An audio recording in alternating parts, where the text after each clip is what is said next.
नमस्कार साथियों, जय पीएससी एकेडमी के ऑनलाइन यूट्यूब चैनल पे आपका स्वागत है। आज हम लोग छत्तीसगढ़ करंट अफेयर के बारे में लेके आ रहे हैं। यह एक्चुअली 15 डेज का रहेगा खास तौर पे, और हम लोग अभी बना के रखे हैं वो है आपका 1 मार्च 15 फरवरी से लेके 1 मार्च तक के। ठीक है, ऐसे हम जल्द ही अब एक और वीडियो लेके आएंगे जिसमें हम 1 मार्च से लेके 15 मार्च तक के जो भी छत्तीसगढ़ के करंट अफेयर रहे हैं वो हम देखने की कोशिश करेंगे। ठीक है, आप क्या करेंगे, सारे वीडियो को देखेंगे और कंटेंट को क्या करेंगे, स्टोर करने की कोशिश करेंगे, क्योंकि आज के जो क्वेश्चंस आ रहे हैं वो न्यूज़पेपर से रिलेटेड ज़्यादा आ रहे हैं। ठीक है, कोई ऐसे मैगजीन से या फिर इससे आ रहा है ऐसे वाली बात नहीं है, न्यूज़पेपर से आते हैं ज़्यादातर। जो छत्तीसगढ़ सरकार जहाँ जहाँ नई घोषणाएँ करते हैं, कुछ चीज़ें होती, गतिविधियाँ होती हैं, उससे ज़्यादा आते हैं। ठीक है, चलिए तो अभी हम लोग चालू करते हैं। आज का हमारा जो पहला न्यूज़ रहेगा वो है आपका पहला जो करंट अफेयर है, प्रोफेसर सच्चिदानंद शुक्ला को रविशंकर विश्वविद्यालय के नए कुलपति बनाए गए हैं। ठीक है, तो क्या होता है कि रविशंकर शुक्ला क्या है, एक हमारा विश्वविद्यालय है। ठीक है, तो विश्वविद्यालय का जो कुलपति कौन है हमारा, ये है हमारे डॉक्टर प्रोफेसर सच्चिदानंद शुक्ला जी। और देखना है कि एक्चुअली क्या था कि ये इससे पहले डॉक्टर राम मनोहर लोहिया अवध विश्वविद्यालय जो अयोध्या है, ठीक है, यहाँ पर ये डिपार्टमेंटल ऑफ फिजिक्स मतलब डिपार्टमेंटल ऑफ फिजिक्स और इलेक्ट्रॉनिक के प्रोफेसर रह चुके हैं। तो ये अयोध्या से आ रहे हैं, कहाँ से, यूनिवर्सिटी का नाम है अवध विश्वविद्यालय। ठीक है, राम मनोहर लोहिया अवध विश्वविद्यालय से। छत्तीसगढ़ की अगर हम बात करें किसी की नियुक्ति की जाती है तो ये एक्चुअली क्या होता है कि जो गवर्नर होता है, राज्यपाल होता है, इसके मेन या कुलाधिपति होते हैं और ये इसको उप कुलपति के रूप में चुना जाता है। मेन कुलपति कौन होते हैं, गवर्नर होते हैं किसी भी विश्वविद्यालय के। तो छत्तीसगढ़ विश्वविद्यालय अधिनियम 1973 की धारा 13 याद रखना है, धारा 13 की उपधारा 1 के अंतर्गत जितनी शक्तियां दी गई है कि नए गवर्नर की, नए जो कुलपति रहेगा उसकी नियुक्ति की जाएगी, ये शक्तियां का प्रयोग करते हुए ही इनको नियुक्त किया गया है। तो आपको ये धारा भी आपको याद रखना है, छत्तीसगढ़ विश्वविद्यालय अधिनियम 1973 की धारा 13 की उपधारा 1 के अंतर्गत प्रदत्त शक्तियों का प्रयोग किया है। वर्तमान में बात करें तो अभी कौन है वर्तमान में, तो अभी है हमारे डॉक्टर केसरी लाल वर्मा जी हैं, जो 1 अप्रैल 2023 तक इनका जो कार्यकाल है, ठीक है, इनका कार्यकाल क्या हो रहा है, कंप्लीट हो रहा है। तो 1 अप्रैल से इनकी नियुक्ति हो जाएगी प्रोफेसर सच्चिदानंद शुक्ला रविशंकर के नए कुलपति। छत्तीसगढ़ के करेंट अफेयर में आप अगर देखेंगे तो आपको जितने सारे हमारे विश्वविद्यालय हैं, खासतौर पे गवर्नमेंट विश्वविद्यालय, इस गवर्नमेंट विश्वविद्यालय के कुलपति से क्वेश्चन ज़्यादा पूछा जाता है कि कौन कौन कहाँ के कुलपति हैं। जैसे हम लोग आगे की स्लाइड में पढ़ेंगे मोक्षदा चंद्राकर जी। ठीक है, मोक्षदा चंद्राकर जी कहाँ के हैं, तो ये खैरागढ़ विश्वविद्यालय के हैं। तो आपको ऐसे कुछ कुछ कुलपति की प्रसिद्धि को आपको याद रखना है कि उन्होंने कहाँ से आए हैं, क्या है करके। ठीक है, चलिए आगे बढ़ते हैं। दूसरा आज का जो न्यूज़ है वो है तीजन बाई और एक है हमारा ममता चंद्राकर जी। ठीक है, तीजन बाई को संगीत नाटक एकेडमी फेलोशिप अवार्ड मिला गया है। ठीक है, संगीत नाटक एकेडमी याद रखना है, कौन सा, फेलोशिप अवार्ड। ओके, तो ये जो अवार्ड है तीजन बाई को मिला है। ठीक है, इसके साथ ही हमारे जो पद्मश्री ममता चंद्राकर जी हैं, ठीक है, इसको संगीत नाटक एकेडमी पुरस्कार मिला है। संगीत नाटक एकेडमी 2 अवार्ड हैं, देखिए ये भी संगीत नाटक एकेडमी, लेकिन फेलोशिप जुड़ा है, इसमें नहीं जुड़ा है। तो अब हम देखते हैं कि इन दोनों के व्यक्तित्व के बारे में। देखिए इनकी घोषणा पिछले वर्ष की गई थी, लेकिन अभी प्रदान किया गया है, तो इस वजह से इस न्यूज़ को शामिल किया गया। आपको तीजन बाई के और ममता चंद्राकर के बारे में व्यक्तित्व परिचय में पूरा चीज़ आपको पता होना चाहिए कि जन्म कहाँ हुआ, क्या क्या रचना किया, किन किन लोग देशों में काम किया, इनकी नाच पार्टी कौन से, इनके रिलेशंस कैसे है, कैसे जनजाति से है, इनके कोई एक्टिविटीज़ को आपको ध्यान देना रहता है।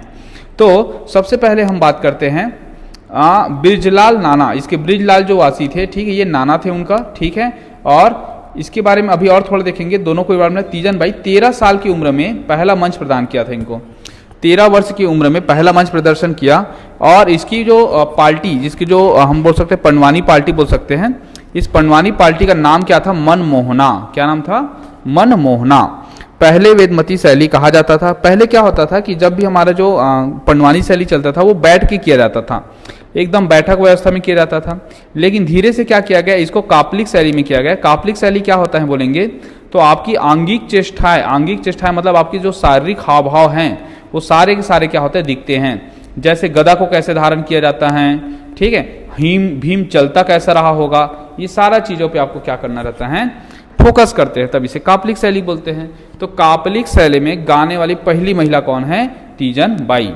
ठीक है, तो ये 2 शैली भी आपको याद रखना है। क्या क्या अवार्ड मिला है भाई, तो 88 में इसको पद्मश्री मिला है, 1995 में संगीत नाटक एकेडमी, देखो संगीत नाटक एकेडमी इसको 1995 में मिल गया।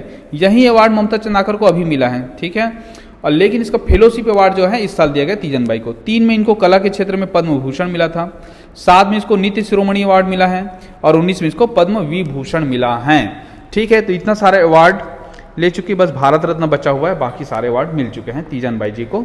ठीक है, पारधी जनजाति की है, ये भी आपको याद रखना है। बीएसपी में जॉब किया था, ये भी याद रखना है आपको। ठीक है, ओके। अब हम देखते हैं ममता चंद्राकर, इंदिरा कला संगीत विश्वविद्यालय खैरागढ़ के कुलपति हैं ये, जिसका नाम क्या है, मोक्षदा या ममता चंद्राकर जी है। इनको क्या मिला है, इनको संगीत नाटक अकेडमी अवार्ड मिला है। ठीक है, तो 9 वर्ष की उम्र में, 9 वर्ष की उम्र में आपको याद रखना है। ठीक है, देखिए 9 वर्ष की उम्र में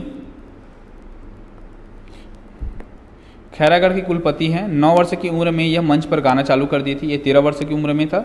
चिन्हारी इनकी पार्टी का नाम है चिन्हारी, और प्रेम चंद्राकर की पत्नी है। ठीक है, क्या है, पत्नी है। ओके, और इसके पापा जी का नाम था महासिंह चंद्राकर। क्या नाम था, महासिंह चंद्राकर। ठीक है, इसे हम छत्तीसगढ़ लोक कला के पुजारी कहते हैं। क्या बोलते हैं इसे, लोक कला के पुजारी, इसे पुजारी कहते हैं। आपको इतना चीज़ें याद रखना है। ठीक है, चलिए और बढ़ते हैं। अब हमारा आज का जो तीसरा स्लाइड रहेगा उसमें हम देखते हैं जंगलवार कॉलेज की नींव रखने वाले पोनवार जी, ये रिटायर हुए हाल ही में। देखिए इसका जो स्थापना हुआ था, मेन क्या था कि 21 दिसंबर 2004 को, देखो कांकेर पे है, ये कांकेर पे है आपका जंगलवार फेयर कॉलेज बोलते हैं इसको। मतलब आपको जितने सारे जैसे नक्सल गतिविधि हो गया या फिर जंगल में कैसे एक्टिंग रहना है, इन सब की क्या करते हैं लोग, ट्रेनिंग देते हैं। तो ये जंगलवार कॉलेज कहाँ पर है, कांकेर में है। पोनवार जी इसके रिटायर हुए हैं। ठीक है, 31 दिसंबर 2004 को संस्थापक थे ओपी राठौर जी। कौन थे, ओपी राठौर जी थे। ठीक है, ये ओपी राठौर के टाइम पे इसकी स्थापना हुई थी। और ये कौन है, तो ये छत्तीसगढ़ के 5वें डीजीपी हैं, याद रखना है। छत्तीसगढ़ के क्या है, ये 5वें डीजीपी हैं। तो इसका पूरा नाम जो था, जो स्थापना किया था, ये पी के पोनवार जी थे। ठीक है, 31 जनवरी तक इसकी सेवा से ये रिटायर हो गए, 31 जनवरी के बाद से। ठीक है, तो DGP principal CST VUT Belgaum Karnataka के सेनाधिकारी रहे हैं स्वर्ण कुमार लामा। ये नए इसके क्या बनेंगे, इसके जो संस्थापक, मतलब इसके नए क्या बनेंगे, इसके इस कॉलेज के प्रिंसिपल बनेंगे। ठीक है, प्रिंसिपल बोलिए या जो भी हेड होता है वो बनेंगे। तो अभी नया नियुक्ति किसका होगा, स्वर्ण कुमार लामा जी का होगा। Counter terrorism jungle warfare college, ये कहाँ पर है, कांकेर पे है। आपको कुछ ऐसे कॉलेजों में जो ट्रांसफर होता है, नियुक्तियाँ होते हैं, उनको भी हल्का से ध्यान देना चाहिए।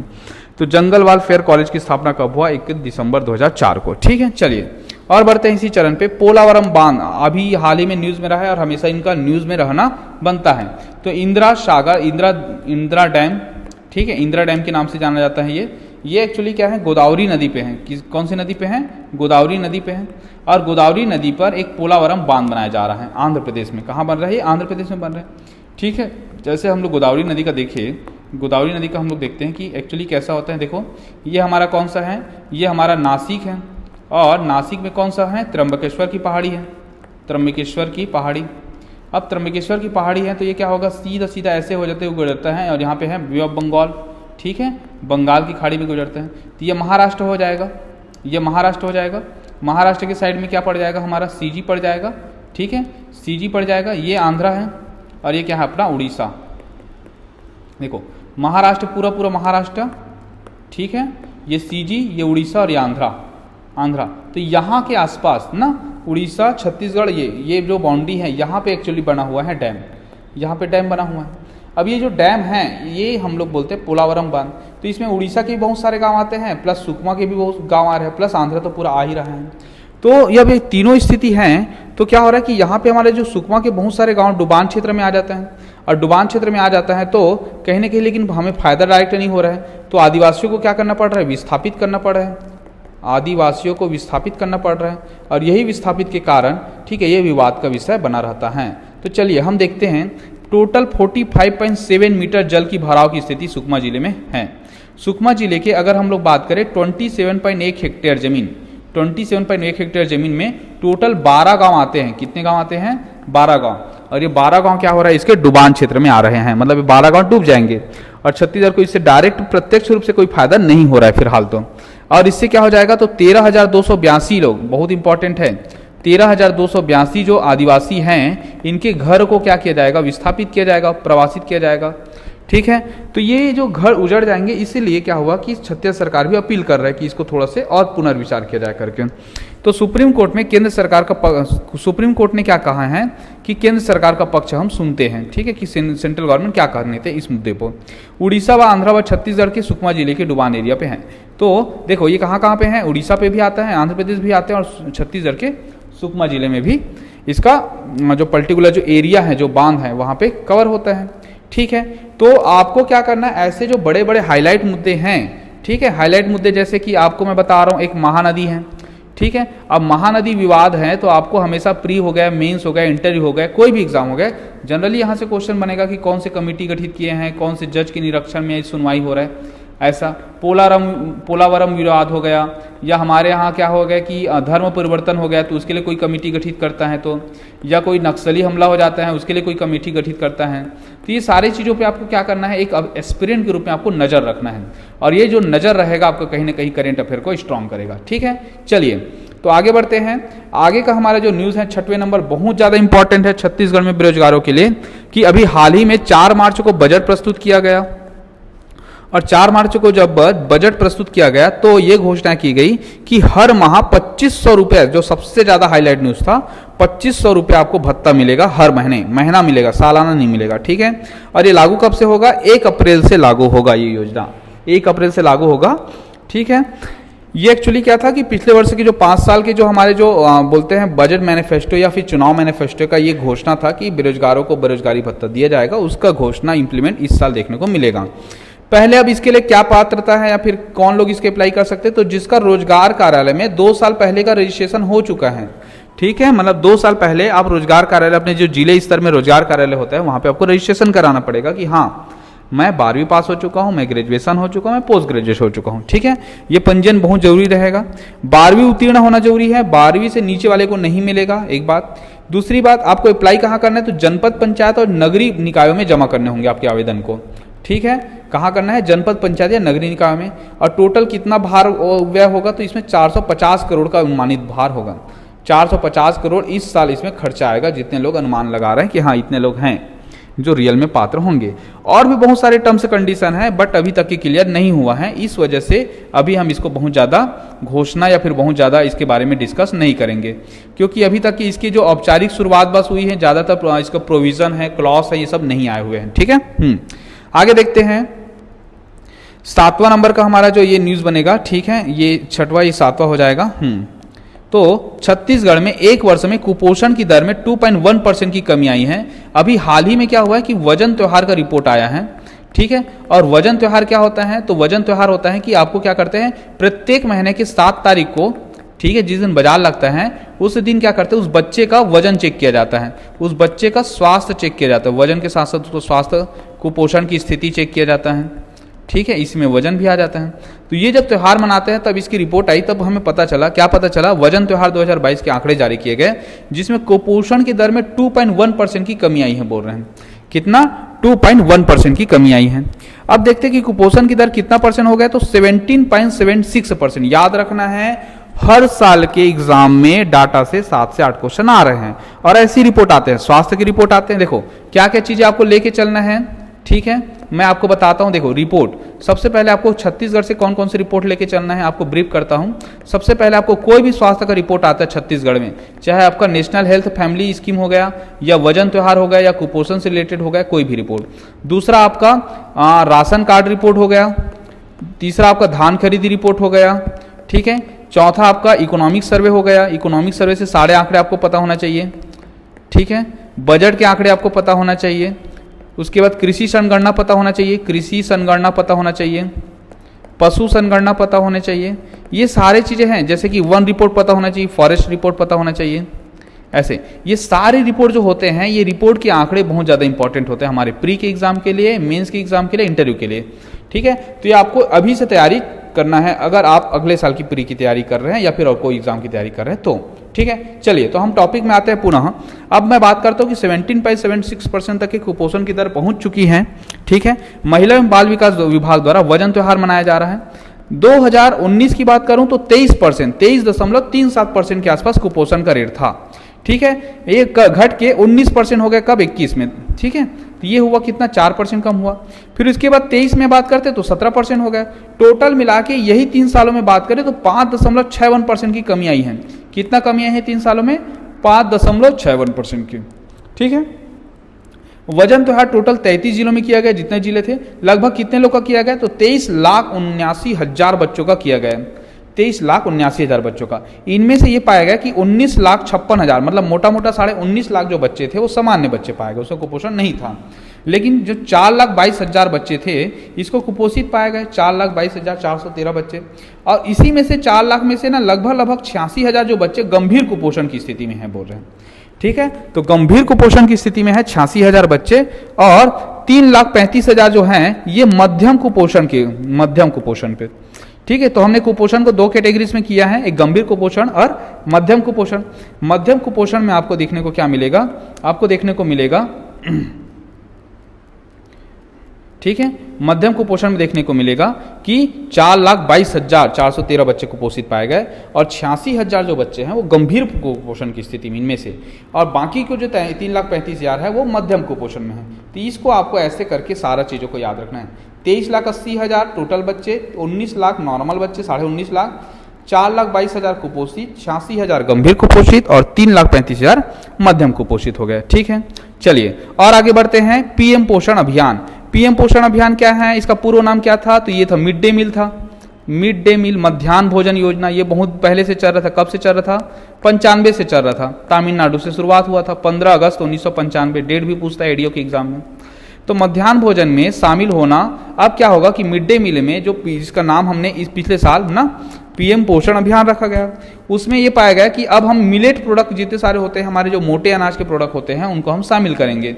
राज्य ने प्रस्ताव दिया था कि हमारे जो मिलेट मिशन है उसके तहत केंद्र में भी हमारा जो पीएम पोषण अभियान है उसमें शामिल करना चाहिए। बच्चों को इनके बहुत सारे न्यूट्रिशंस जो रहेंगे, पोषक तत्व रहते हैं, वो इसको मिलेंगे। तो राज्य के 12 जिलों में सप्ताह के 4 दिन ना, सप्ताह के 4 दिन कितने जिलों में, 12 जिलों में आपको सोया चिल्ली के बदले मिलेट से बने खाद्य पदार्थ उपलब्ध करा जाएंगे, सोया चिल्ली के बदले। ठीक है, और आपको कुछ और याद रखना है कि 2023 को हम अंतर्राष्ट्रीय मिलेट वर्ष भी घोषित कर चुके हैं। तो इस वर्ष मिलेट मिशन, मिलेट कैफे, सारा मिलेट कार्निवाल क्या क्या मना रहे हैं, आपको कुछ कुछ तो बता सकता हूँ। एक तो मिलेट मिशन चल रहा है, मिशन मोड में चल रहे हैं। एक आपका कार्निवाल चल रहा है, फरवरी में जो चालू हुआ था। पिछले स्लाइड में मैंने जो यूट्यूब ये करंट अफेयर था उसमें बताया था। ठीक है, मिलेट कैफे खुल रहे हैं, कोरबा में दूसरा खुला है, पहला रायगढ़ में खुला है। तो आपको कहीं ना कहीं ये सारा चीज देखने को मिलेगा। ठीक है, चलिए अब हम लोग देखते हैं जीएसटी ट्रिब्यूनल। जीएसटी ट्रिब्यूनल में 2 न्यायिक और 2 तकनीकी सदस्य होंगे, बोल रहे हैं।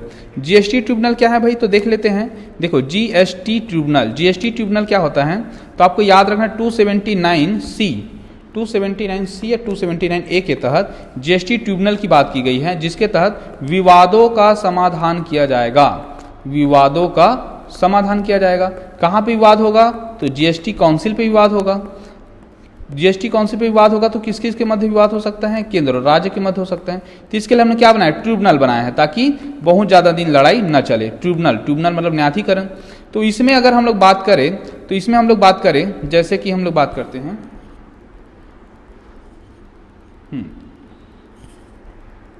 ठीक है, तो इसमें क्या होगा कि 2 तकनीकी सदस्य होंगे और 2 न्यायिक अधिकारी होंगे।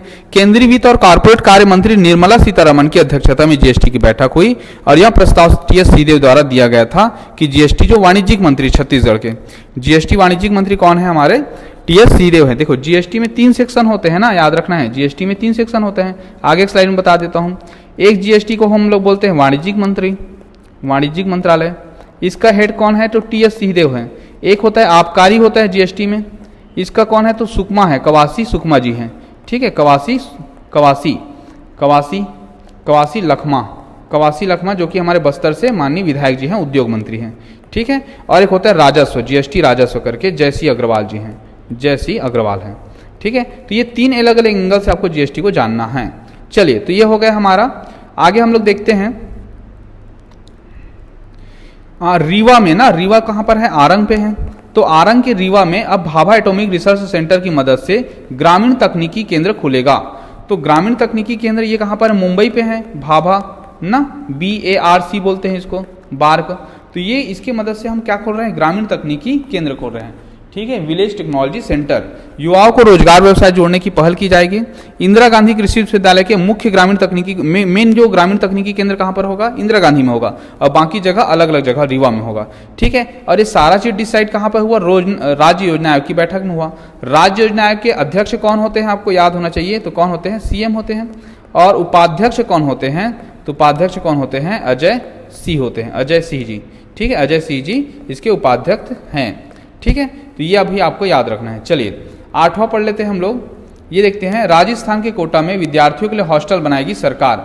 ठीक है, 1 एकड़ जमीन की मांग की है वहाँ के तत्कालिक सरकार से कि हमें 1 एकड़ जमीन दी जाए जहाँ पे कोचिंग सेंटर हैं वहीं के आसपास 1 एकड़ मिले, और वहाँ पे हमें, जैसे कि दिल्ली में छत्तीसगढ़ भवन है जो आईएएस की तैयारी करने जाते हैं उनके लिए होता है, वैसे ही कोटा में भी अब गरीब विद्यार्थियों के लिए हॉस्टल बनाया जाएगा जो अपनी आईआईटी नीट की तैयारी कर सके। ठीक है, तो इस प्रकार हमने सारे स्लाइड को देखा। ओके, और आगे की जो न्यूज़ रहेंगे इसी प्रकार आपको अपडेट मिलते रहेंगे। अभी थोड़ा सा माफ़ी चाहेंगे कि अभी हमने थोड़ा सा वीडियो को लेट किए, लेकिन अगले जो 1 से 15 वाला है आपको हम कोशिश करेंगे कि 17-18 तारीख को दे दे। ठीक है, ओके। बाकी जानकारी के लिए हमारे YouTube चैनल को लाइक कीजिए, शेयर कीजिए, सब्सक्राइब कीजिए। ओके, और ज़्यादा से ज़्यादा लोगों तक पहुँचाए ताकि आपको इम्पॉर्टेंट जो कंटेंट है वो आपको प्रदान किया जा सके। ठीक है, ओके, थैंक यू।